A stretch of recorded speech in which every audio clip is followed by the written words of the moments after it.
Shalom dan selamat pagi. Saat ini kita akan belajar dari firman Tuhan dari Injil Markus pasal 5 ayat 34 yang berbunyi demikian. Maka katanya kepada perempuan itu, "Hai anakku, imanmu telah menyelamatkan engkau. Pergilah dengan selamat dan sembuhlah dari penyakitmu." Amin. Sampai sekian jauh pembacaan firman Tuhan. Yang berbahagia adalah mereka yang mendengarkan firman Tuhan ini dan melakukannya dalam hidupnya tiap-tiap hari. Amin.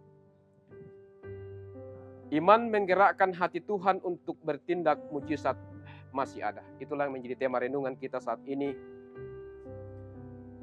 Saudara-saudara yang dikasihi oleh Tuhan, satu hal yang sering dipertanyakan oleh sebagian orang Kristen adalah, apakah mujizat Tuhan itu masih terjadi sampai saat ini?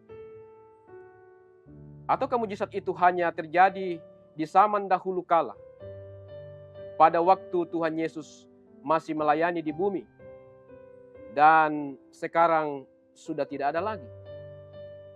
Kemudian dengan mengatakan bahwa kalau mujizat itu masih ada atau masih terjadi, lalu mengapa masalahku sampai sekarang ini belum ada jalan keluarnya? Mengapa sakit penyakitku tidak sembuh-sembuh? Padahal saya sudah lama berdoa dan juga saya telah didoakan oleh para hamba Tuhan. Mari kita perhatikan kisah yang terdapat dalam firman Tuhan pada saat ini, yaitu mujizat yang dialami oleh seorang wanita yang mengalami penderitaan atau sakit pendarahan selama 12 tahun dan disembuhkan ketika ia bertemu dengan Tuhan Yesus. 12 tahun bukanlah waktu yang singkat. Tak bisa kita bayangkan betapa sakit dan menderitanya wanita itu. Banyak orang pasti tidak akan tahan dan akhirnya berputus asa atau menyerah bila menderita terus-menerus dalam waktu yang lama. Selama bertahun-tahun wanita itu telah berusaha mencari kesembuhan kemana-mana. Dan biaya yang dikeluarkan sudah sangat banyak. Bahkan mungkin seluruh kekayaannya telah habis ia pakai untuk berobat. Namun tidak ada hasil alias ia tidak sembuh-sembuh dari sakitnya. Tapi wanita ini tidak putus asa dan percaya bahwa selalu ada harapan selama mau berusaha. Ketika ia mendengar tentang Yesus, pengharapannya untuk mendapatkan mujizat kesembuhan semakin kuat. Dengan penuh iman wanita itu berkata, "Asal ku jamah jubahnya, aku akan sembuh."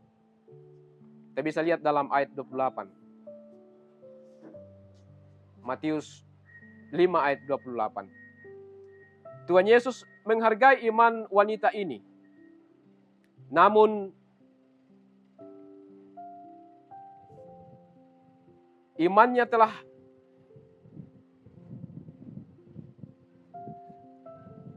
Tuhan Yesus menghargai iman wanita ini. Imannya telah menyelamatkan dia, dan karena itu ia mengalami mujizat kesembuhan dari Tuhan. Saudara yang dikasihi oleh Yesus Kristus, jadi iman adalah kunci jalan bagi mujizat Tuhan terjadi dalam hidup kita. Iman juga adalah kunci yang menggerakkan hati Tuhan untuk bertindak dalam hidup kita. Karena itu jangan pernah meragukan kuasa Tuhan, dan percayalah bahwa mujizat itu masih ada sampai sekarang ini. Asalkan kita beriman dengan sungguh-sungguh kepada Tuhan. Sama halnya dengan wanita yang sakit pendarahan selama 12 tahun. Karena imannya yang sungguh-sungguh, sehingga ia memperoleh mujizat kesembuhan dari Tuhan. Terpujilah Kristus atas firman-Nya.